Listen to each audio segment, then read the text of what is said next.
Forrest Gump was released in 1994 and was directed by Robert Zemeckis and starred Tom Hanks, Sally Field, Robin Wright, and Gary Sinise. And this film tells the story of a fictional man named Forrest Gump making his way through life through the 1950s to the early 1980s. Meanwhile, crossing paths with some of the most influential moments of that era of life, including the integration of public schools in Alabama as well as the Vietnam War. That's really all you need to know if you haven't seen this movie.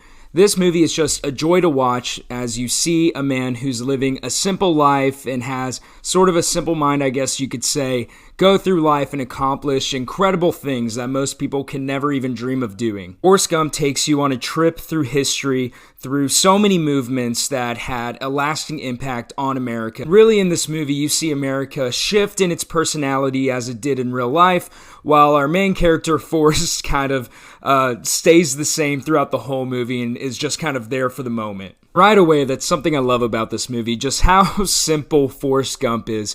He's not someone who overthinks a lot of things. If you tell him to do something, he's generally going to do it. There's a reason in this movie why he's so successful in the military. It's because they give him orders, and he is just like, okay, I'll do that, drill sergeant. He isn't quick to judge people. He is willing to honestly have a conversation with anyone who's willing to speak to him. I mean, the woman of his dreams is literally a girl who was the only person willing to talk to him on the bus ride to school on his first day.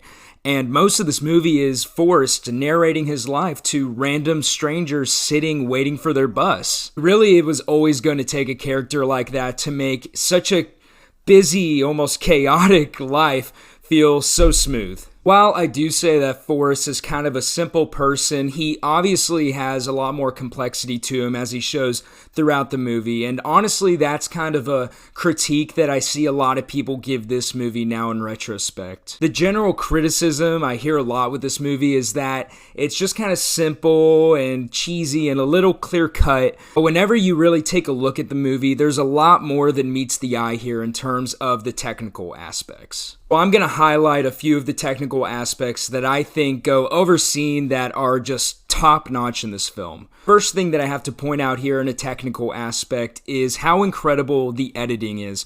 Arthur Schmidt did an amazing job whenever it comes to editing a story that takes place over several decades and making it feel like a breeze somehow. This film never really feels like it drags, aside from maybe a couple of parts at the end whenever Forrest is just running cross country, for me at least. Other than that, this film never really feels like it contains a whole lot of filler. It always feels like something productive is happening on the screen and that Forrest is always doing something. And so that's a testament to Arthur Schmidt in the editing room and obviously the writers as well for writing such a tight screenplay based on the book, of course. Secondly, I have to highlight Alan Silvestri, who did the music for this film. And if you haven't heard of him, you have 100% seen his name in the credits whenever you wait for a mid-credits scene in the Marvel films, because he does a score for a ton of those movies. But he does the music here, and he made a really smart decision of deciding to use songs that were synonymous with certain eras that this movie covers. That really helps you as a viewer sort of feel more immersed in the time and the setting that the film is taking place in. For example, whenever Forrest is a little boy and obviously Elvis Presley comes to stay at his mom's, I almost said Airbnb. Whenever Elvis comes to stay at his mom's bed and breakfast, they incorporate Hound Dog in there as well as the dance moves that were associated with that. And it's a fun little tidbit in there that Forrest apparently taught Elvis how to do that dance. Then also whenever Forrest goes to Vietnam, they have all of the keynote Vietnam songs such as All Along the Watchtower and Fortunate Song. It really helps you transition from one aspect of Forrest's life onto the other. One scene he's playing college football, he's an All-American, and then we go to the next whenever he's training to go to the Vietnam War.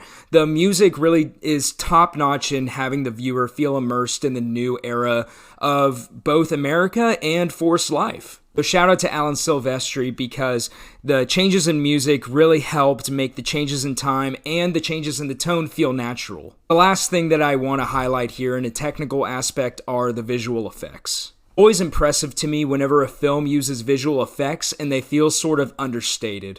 A solid example that I have is the movie Ex Machina, where Alicia Vikander is CGI'd for the most part as she's playing a AI of sorts, a robot, whatever you want to call her. It's not something super flashy that the film does. It's something so consistently well done that the viewer forgets that they're watching an actor performing a role. I can honestly say the same thing for this movie. The visual effects were so impressive here. And honestly, there were many times whenever there were visual effects on the screen where I didn't realize that they were visual effects. Granted, the CGI of the president's faces is not very good. I don't know if they were good at the time in 1994 when this came out, but the visual effects being used on Gary Sinise's legs whenever he's playing Lieutenant Dan alone are Oscar worthy. A major shout out to the visual effects team on this movie. The Oscar was well deserved. Whenever I say the Oscar was well deserved, I mean that across the board. This movie was huge with the Academy Awards in the year that it came out. It was nominated for 13 Academy Awards and actually ended up winning 6, including Best Actor for Tom Hanks, Best Director for Robert Zemeckis, and then the grand prize of Best Picture. The movie has actually received a lot of blowback since the Academy Awards because a lot of people felt that there were other movies nominated for Best Picture specifically that should have won over it. Specifically, Pulp Fiction and The Shawshank Redemption. And I have to say right now that I agree those two I think are better movies, at least for me. I think a lot of that blowback is pretty unfair to how good of a movie this is, and unfortunately has overshadowed everything that the movie actually does well. Yes, I know Forrest Gump is corny and it's cheesy at times. No, it didn't break the wall down like Pulp Fiction did. But this is a movie that has immense rewatchability and had huge aspirations whenever they were making it. I mean, think about it. Their goal was to put a character into several historically relevant moments while attempting major technical feats all at the same time. Really, everything that they wanted to do had to go right in order for it all to make sense and for it never to feel like it was dragging or that it was boring. It could have just breezed by a lot of different moments in Forrest's life rather than give some the time that they deserved. In fact, they actually cut out certain aspects of the fictional character's life that were featured in the book. Believe it or not, but in the book, Forrest was actually also an astronaut and a professional chess player. So maybe this movie just isn't your cup of tea. Forrest Gump makes me feel good, and it's done that every time I've watched it as long as I can remember. I have no idea the first time that I saw this movie or how many times that I've actually seen it, but I know the way that this film makes me feel every time that I watch it. It makes me feel inspired to watch this character go throughout life and do the best that he can, even though there are plenty of times where the deck isn't exactly stacked in his favor. Right away in this movie, you see that the school system wants to send Forrest to a special school because his IQ doesn't really meet the bare minimum of the Alabama school system. From the get-go, Forrest isn't being put in a position where he can be successful. Despite all of his setbacks and all the things that he can't do that really a lot of other people can, he goes on to live an incredible life anyway and shows that you don't have to be like everyone else to be successful. Yes, I know that this is all fictional, but it's a great lesson to take away anyway. You don't have to let your faults, I guess, or even mistakes define you for your entire life. You can go on, and as long as you're willing to work hard, you can be successful at whatever you do. Really, as long as you treat others with respect and you don't go into conversations being judgmental of others, prove to give you some of the best friends in your entire life. And Lieutenant Dan is a testament to that in this movie. He's someone who resents Forrest for such a long time throughout the course of this movie because Forrest is never feeding that back to Lieutenant Dan, and he's always someone who is happy to see him and someone who's supportive of him and even gives him a job at one point. Ends up changing Lieutenant Dan's life, and he goes from being a spiteful, angry man to someone who finds his own version of peace and has a happy life. So I love watching this movie from time to time just to make me feel good and feel inspired. Lastly, I can't go a whole video and not talk about the performances in this movie because so many give the performance of their career. First off, Tom Hanks. He wins the Academy Award here for a reason, and in fact, he's the only person to win the Best Actor award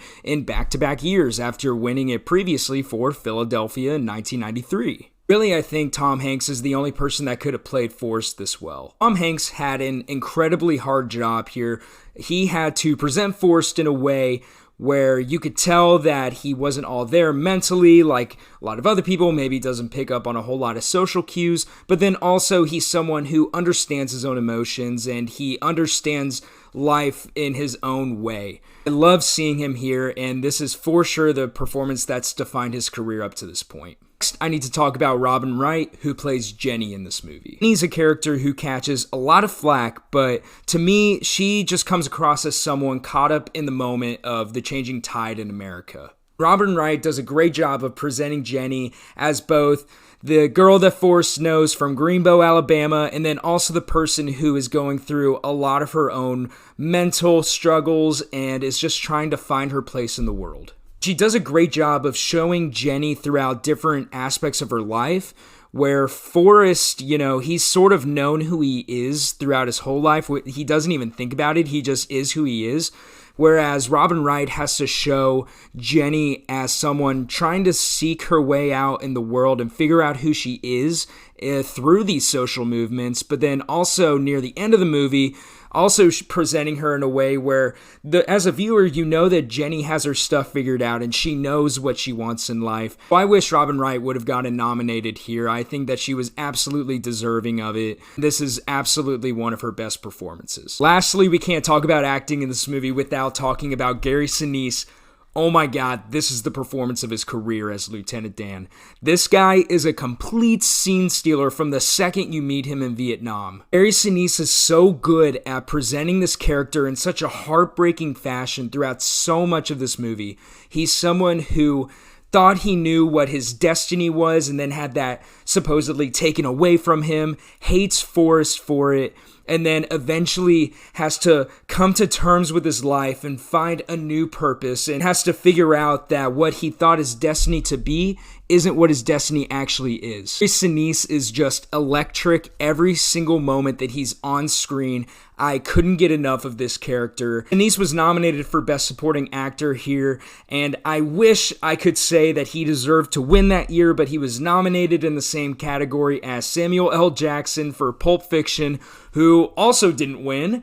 So I don't really know what to say about that. But Gary Sinise, for sure, Oscar worthy here. I love him in this movie. One of the best supporting performances in any movie you'll ever see. So Forrest Gump, what exactly is it?